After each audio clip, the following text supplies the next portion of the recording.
Hey, and welcome to Matt and Jess TV. I am Matt Rose. And I'm Jessica Bun Bun. Welcome to our reaction and review for The White Lotus Season 3, Episode 4.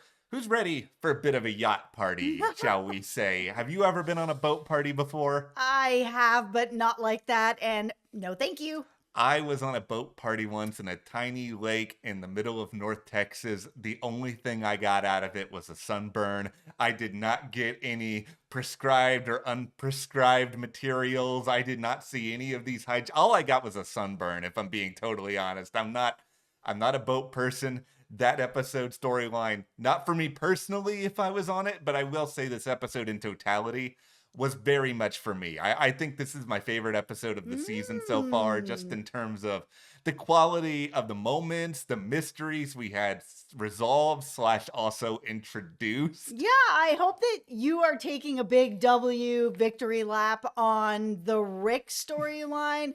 Matt mentioned a few episodes ago, he was thinking that maybe the person that Rick was going to be going after, this Jim character, is the person who killed his dad. And that is exactly where we are with it. But is he really going to? I think that's one of the bigger questions with it, because throughout these episodes, and even his sessions with Amrita, where she's trying to dig deeper into what's going on, that he's like, there's nothingness inside of me. I'm empty. There's nothing to me. It can never be fixed, sort of thing. It feels like it's more about that. I am a person who loves a good revenge story. I love revenge stories. And while this is kind of being set up as that, where he's like, oh man, this man took away my life before I ever had a chance by taking my father and put me on this path to where I am now. It's kind of like, okay, maybe some of that is true. However, going and confronting Jim and or killing Jim, is that really going to fill his tank for him? And the answer is probably not. And I think everything that's been going on with these sessions is something that could more open him up so that he can actually accept love into his heart with Chelsea, with whoever, and actually start to be able to move forward. I think in his heart of hearts, he knows that this isn't going to give him what he actually wants. Okay, so in this video, we're going to offer more advice here to Rick. We're going to let him come and sit on the metaphorical therapist couch for a minute. We're going to try to help him. We also have a lot to talk about when it comes to Timothy. Did you know he is a pillar of his community based on what that was? I could do a better Southern accent than that. I apologize to everyone in advance. I was about to say you're from Texas. Let's let it rip. I'm a pillar of my community. That's a little bit Getting better. better. Getting better. All right, now before we go any further here, though, be sure to hit that subscribe button, because we are closing in on 70,000 subscribers here at the channel. It is a big milestone. We have been doing this for a very, very long time, and that's just also a really good way to make sure you don't miss the rest of our White Lotus coverage. I mean, this is basically the halfway point of the season. There is still a lot on the longest season that the White Lotus has done. And we're also doing some other really great shows, including Yellow Jackets, including Severance. And there's a lot to dive into with those as well. Also, you can follow us over on Patreon. We'll have a link for you below. It's a great way to be able to help support Matt and I here at the channel to continue to bring you guys more videos. But also, if you're part of our Patreon, you get exclusive videos over there weekly. Right now, we're covering The Pit, which is airing on Max. We have Bosch Legacy. It's in its final season. We're going to be covering that exclusively over there. Is the only place you're able to get those videos. So thank you so much. Okay, well, let's start here, of course, with Rick, and not just because we both massively love Walton Goggins. Oh, sweet Rick. He's just such an interesting character to dive into, and I think a lot of the layers that we got here are really, really fascinating, because, yeah, the reason why I never thought that Rick was looking for his father was it just was the most obvious solution to this problem, and I think at times the White Lotus is going to give us semi-obvious reveals, but I think they're going to try to avoid the number one most obvious thing a lot of the time. But the humorous part of all of this to me is that while I could, and I'm not going to, while I could do a victory lap around this studio over that one reveal, I'm also taking a pretty big L here at the same time, because I was really convinced through the first couple of episodes that Rick was basically someone who was hired to go and do really, really bad things and take people out left and right. And I just thought, he was a real bad dude. And now I do think he's done some bad things in his past, but the way in which he talked in this episode in particular, and sort of that uncertainty he has when it comes to confronting his father, something you talked about a minute ago, Mhm. I'm starting to be like, okay, that's not true. This is just somebody who's been maybe a little bit of a drifter, maybe has found some great financial success for himself, but never really felt good about it. Like, we've all met people like this. I think maybe some of us have been people like this, where we've had all the success and we're like, oh, this is going to be the thing that changes us, and then we wake up and then we just feel this sense of emptiness, like, oh, why didn't this work? I thought it was going to work. Yeah, I mean, he lost his father basically before he was born, right when Yeah. he was born. He lost his mom when I think he said he was like 10 or something like that. He is someone who lost both his parents at a very young age and just got lost in everything after that happened. Do I think that he's a bad guy that's done a bunch of bad things? I actually don't. I think that he's a lost man who didn't have his parents growing up, who maybe ended up in some questionable situations, but I don't really think like he's a guy who's hired to kill people, or he's a guy who's a robber, or he's doing whatever. I think Tim is a way worse guy than what we've got going on with Rick. I think Rick is just a very empty guy, a very lost guy who could be able to sort of break through with the right people and the right help. That's why I brought up, I'm Rita, and these sessions that, we saw her stop with him and be like, hey, listen, like, I really like you and I really think that I can help you. And I would really like to have another session with you. If you want to consider it, I'm going to be here. And while he didn't take it right away, I do feel like we'll see him back there again at some point, I hope.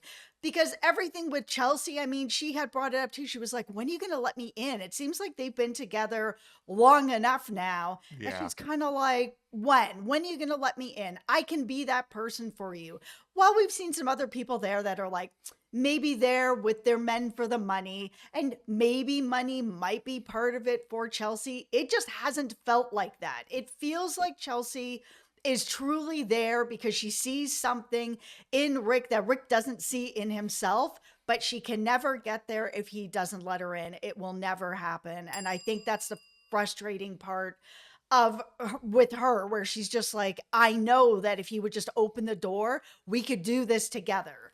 So I think this episode gave me a couple of theories about Rick and, okay, what I think could be going on with him long term here. I think first and foremost with Amrita, I feel like, yeah, he has to go to the city to confront, the person who took out his dad. Like, that's a big Right. part of it. But I think he was also getting somewhere with those sessions. He's running from that because he's scared. I think he's somebody who doesn't want to face himself, who's trying to just come up with quick fixes in order to face himself. And, Very relatable story. yeah, and going and confronting this guy, yeah, I think he thinks that it's going to wash his hands clean of all this. But I feel like at the end of this season, and going back, ironically, to the very start of this season, I think Rick is actually going to be one of the heroes who ends up saving the day and stopping this incident from getting worse. And I think that's going to be one of the things that actually starts to fill him up a little bit, is this notion of helping people. Because if he can finally get a little bit of perspective, his life's not too bad. I mean, he's clearly got a certain measure of success. He has a woman who clearly loves him, who's willing to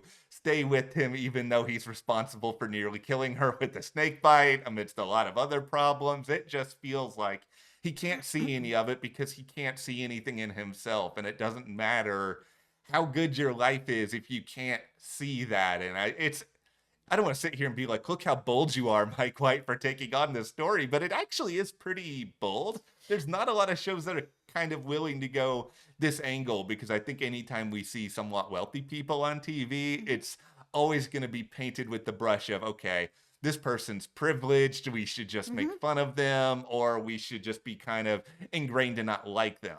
Okay, here's a tinfoil hat that I hope is wrong. I Okay. really want to Yeah. take an L on this one. Please let me take an Okay, L all on right. this.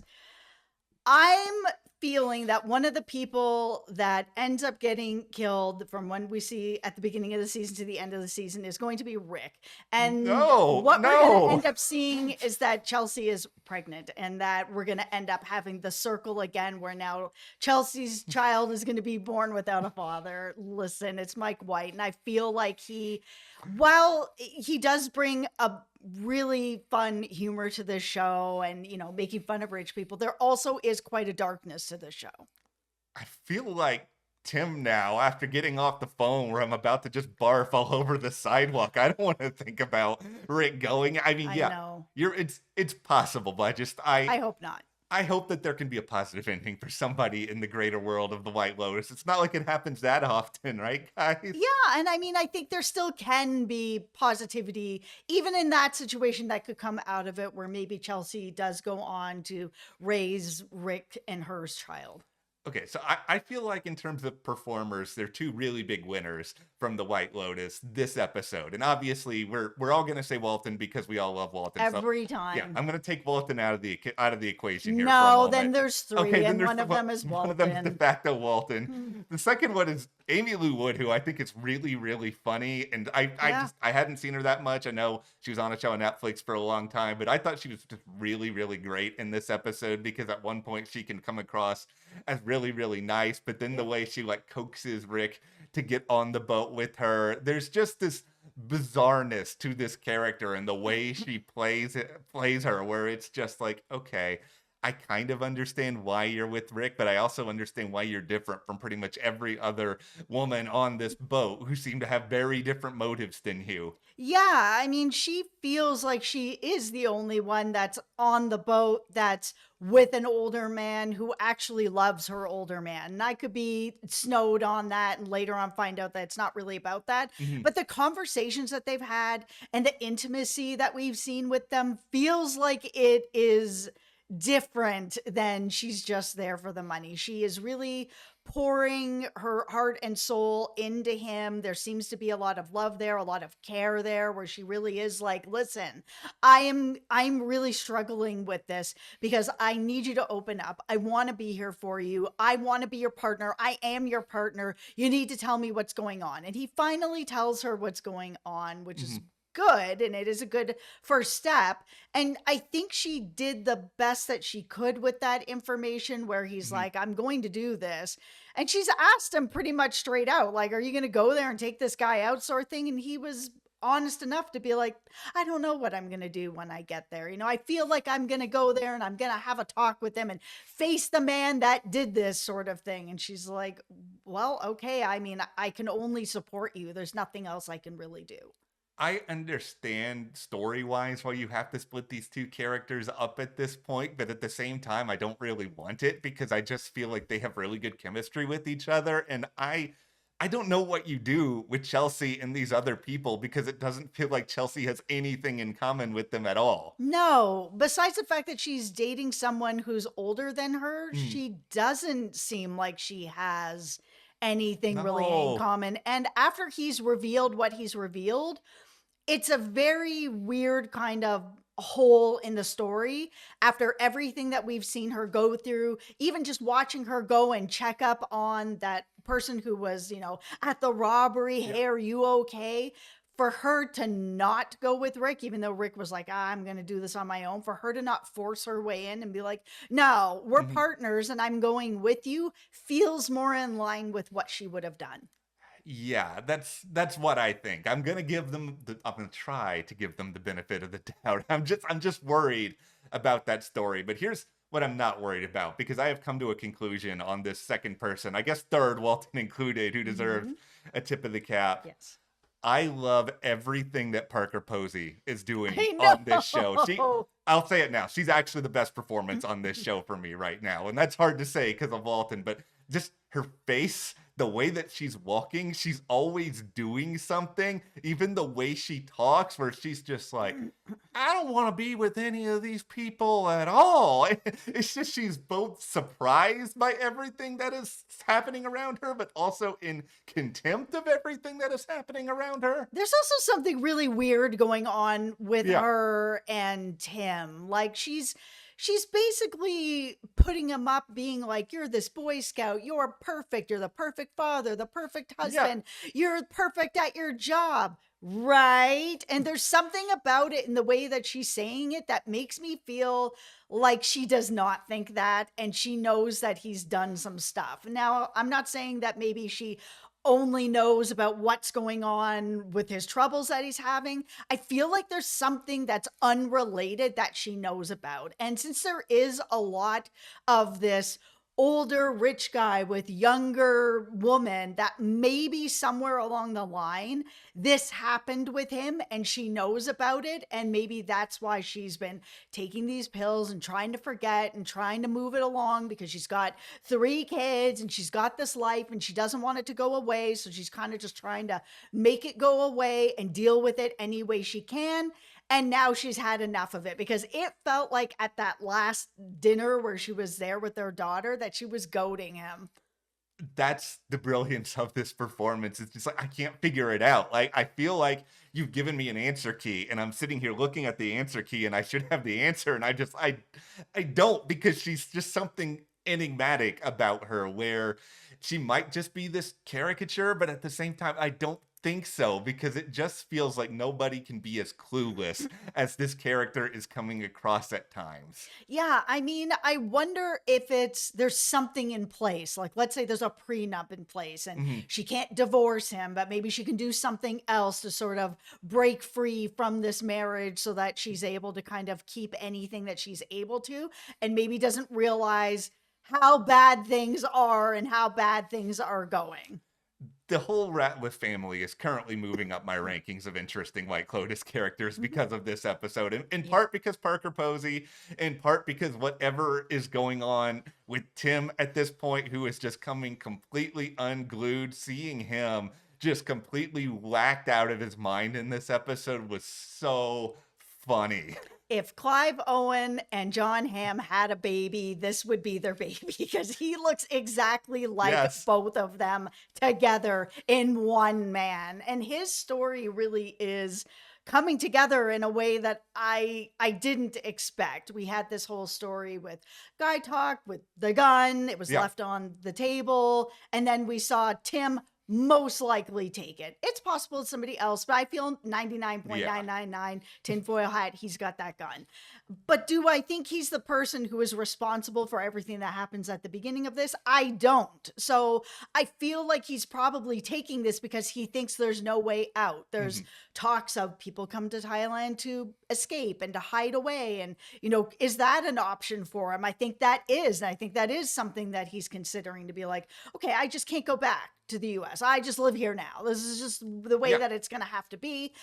It's the only way, sort of thing. How do I convince my family of that? But I think the more that he's getting these calls and learning how bad it is, that now he's looking at this as the possible end of himself, of how he's going to be able to get out of this, sort of just save himself from it. A little bit of applause for Mike White for literally giving us Chekhov's gun at this point, where we don't know where this thing is going to end up, who's going to have it. I do. It's not going to be Tim. No, I fully agree with you. It's not going to be Tim. We heard a lot of chaos at the start of this show, and if Tim was doing just something to himself with that, it would have been really, really quick, and then that would have been it. So, and I don't know what the motivation would be for him to just do that to everybody. It just doesn't seem in character. No. The thing that's dangerous about this guy right now is that he just doesn't feel like he has anything to lose when it comes to himself. I do think that Tim cares about his family as much as a guy like Tim can care about his family. I think the thing is, he's just been like so obsessed with work for most of his life that he's never really taken the time to get to know anybody on some deep level. Like, the only way he's bonded with Saxon is work, to the point where he's completely ignored how terrible this guy is in pretty much every other aspect of his life. It's the reason why he is going to be, I don't know, Survivor level blindsided when Piper brings up this revelation of, oh, by the way, I lied about the whole reason that I'm here. I just want to stay here for a full year. And if he doesn't ever plan on going back home at this point, maybe he takes the news better than he would have otherwise. Yeah, I'm wondering if Saxon is really not going to take the news of what's happening to the family business, because we've seen how deep he is into it, how much he Mhm. wants it. It basically doesn't exist anymore, and he doesn't know that yet. I was kind of wondering if now that sort of this gun is out in the world here at the White Lotus and it's with this family, if he is going to be the person that is going to be behind all of this, that he is going to lose his mind and that's what's going to happen. If that means we get rid of Saxon at the end of this story, I will be so thankful. I think we all will be. I have never rooted. Okay, I shouldn't say that. There are very few occasions where I have rooted against the character as much as I have rooted against Saxon. It's just like, all you guys in the comments, tell me what's one redeeming quality that this guy has. I can't think of it. And it can't be that he's good looking. That's No, not enough. no, he did no. There's plenty of good looking people in this world, but it's like his protein shakes look disgusting. His behavior is disgusting. Yes. He's not even nice to the other people within his own family. He's just using everybody for the sake of his end goal. I mean, at the very least, Loki seems to know how to do magic. It's like, that's a useful skill. Can you get away from this family? I don't know, go to the magic castle or something, start a new life. Yeah, watching him hit his sister in the head like that, it was just so uncomfortable. I feel like he's going to be involved in some sort of way. Either Yeah. he's going to end up dead or he's going to be the person who's doing it and will end up dead. I think Yeah. we're all kind of just waiting for that to happen. However, this is the world of the White Lotus where, privileged people get away with everything. They do. I hope that because he's dumb privileged, that might be the thing that kind of ends his demise. But I don't know. Let's talk about Greg. You want to talk about someone who's rolled into privilege and is getting away with murder? Here he is, right? And Belinda is starting to put all the pieces together, but what is she going to do with that information?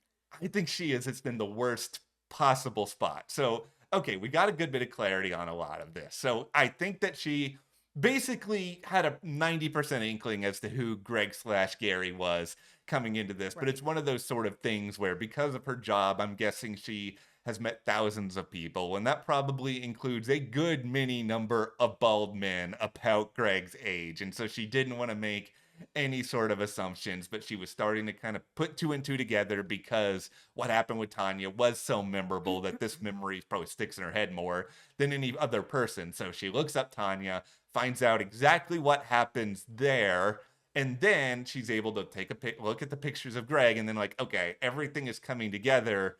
But she's still a guest at a resort where she works at another branch. It's not like there's a lot of friends she has there. I don't know exactly who she can tell who's going to be able to do anything about it. Yeah, this is the one beef that I have my beef hat on that I have been having throughout this, that because I've worked at a resort that has a chain of different resorts that are all over the place, when one thing happens at one, the staff talk. And when it's something as big as this, where, Tanya has this suspicious death, it's in the news. This isn't just she fell off a boat and bonked her head and, whatever, nobody's talking about it. The staff would talk about that as well. But this is like, oh, it's suspicious. It's in the news. They tried to talk to the husband. Oh, where is he? He doesn't want to talk to anybody. All of this is on the internet. And if it's on the internet, the staff would have talked. And I feel like Belinda would have known. It's weird. Like, it's always going to be something that's in my craw a little bit. A little bit. It's not enough that it's like taking away from the show by any means. And I'm still just going to roll with the punches with it. But for me, having been in that industry for many years and knowing that like the staff will talk about anything. So if it was something like this, something that's like a suspicious death, you bet your bottom every single person on the resorts, all of them would know about it.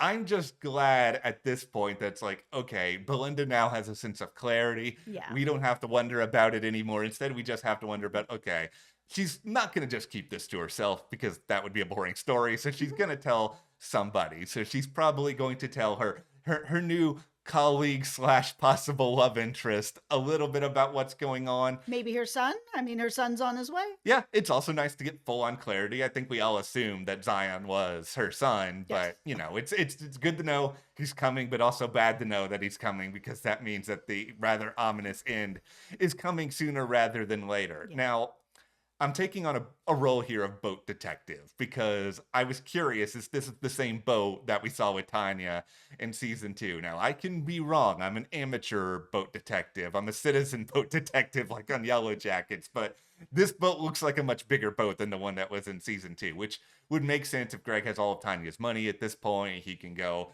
and invest it. But also, Greg slash Gary, it just looked like you were having the worst time. Like, this party sucked. You were just sitting up there by yourself, not really talking to anybody, like having a drink. I don't get you. Like, how is this fun for you?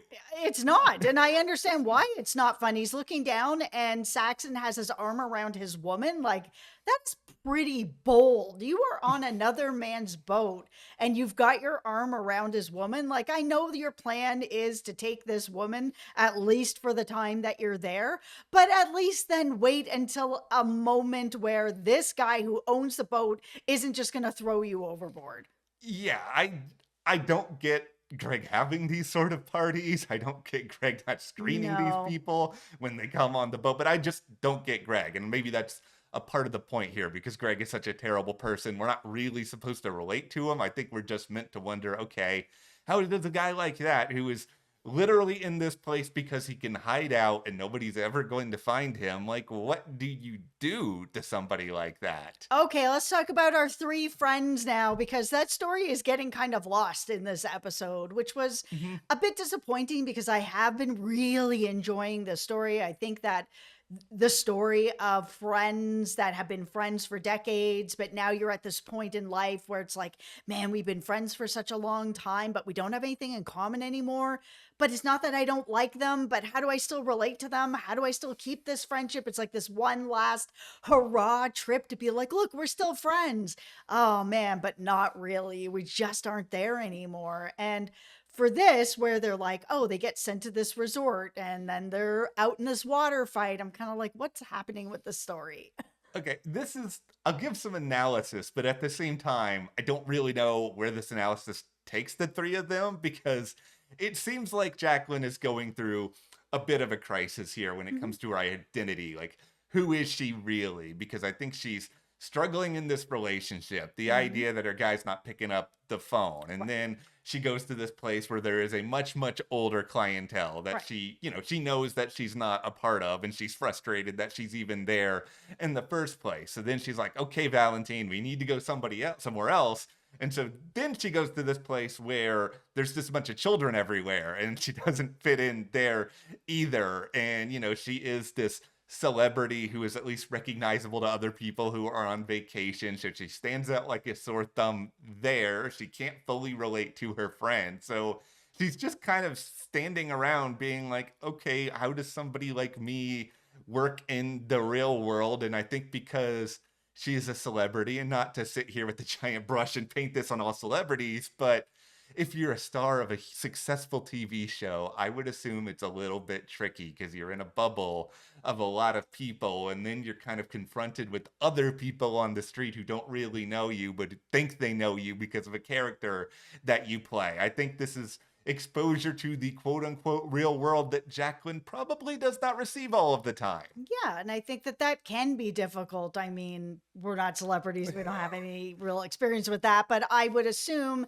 that could be something that is a bit difficult. I do have a friend of mine who was on the first season of Big Brother, and you watch that show, for all you Big Brother people out there, it's 24/7 live feed. So you get to watch these people in the house for 3 months, any time of the day or night that you want to watch them. And he was saying that after the show, it was a little bit awkward because some people would come up to them like they knew him inside and out because they're watching him eat, sleep, brush his teeth, hang out in the hammock, go and swim in the pool, have these conversations. He's like, I don't know you. That's something that, I mean, not even on a Big Brother level, but it's something that Jacqueline is still like having this really hard time with. And I think she probably is assuming because she is a TV star. People do, I don't want to say wait on you, but you do have people who are around you solely for the sake of helping you. Right. I think she thinks that her friends should be able to help her, but they're kind of going through their own problems and they don't really know exactly how to help her. So they're all just kind of adrift. And what I think makes this episode really, really interesting for me is just that we're left on a little bit more of a traditional cliffhanger than I think we're used to on the White Lotus, Yeah. where usually with this show, basically every episode is a day, right? And then we wake up, we're starting another day. We're just kind of cut off here in the middle of it, where it seems like we've got people who are going out for the night. It feels like we're still in the midst of all of this action. And that kind of makes me feel like we're going to get to some sort of big event with these trio of friends, like the sort of thing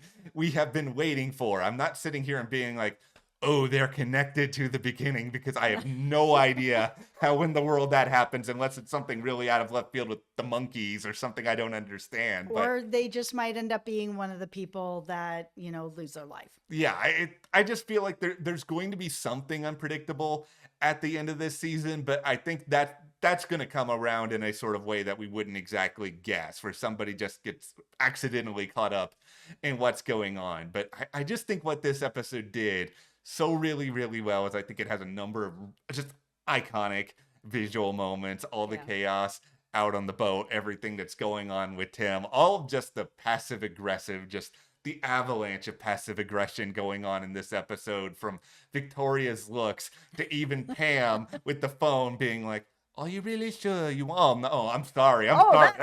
That was really bad. That was okay. I'm not even going to do it. You take an L on that. See, listen, I've not watched enough of this for my accent work to be perfect, but even for her to just, good for you for trying. The tiniest pat on the back. But okay, just the way that she's even talking to Tim about the phone, it's just so gloriously passive aggressive. This show is so unbelievably funny, but I think it's amazingly rewatchable, because you can sort of catch all these little glances, all these moments. But we're built up in this place now where I think a lot of stories are going to crescendo in some surprising ways. But where do you guys think we're going to go moving in to episode 5? What did you think about episode 4? Do you think that this whole situation with Tim and this particular gun's going to come back in a very surprising way? Yep. Let us know in the comments. Be sure to hit that subscribe button, and you can support us further by joining our Patreon. We have a link in the description below. We're covering exclusively there in video form The Pit right now, and we have Bosch Legacy coming in the near future. Thank you guys so much for your support. We'll see you here next time.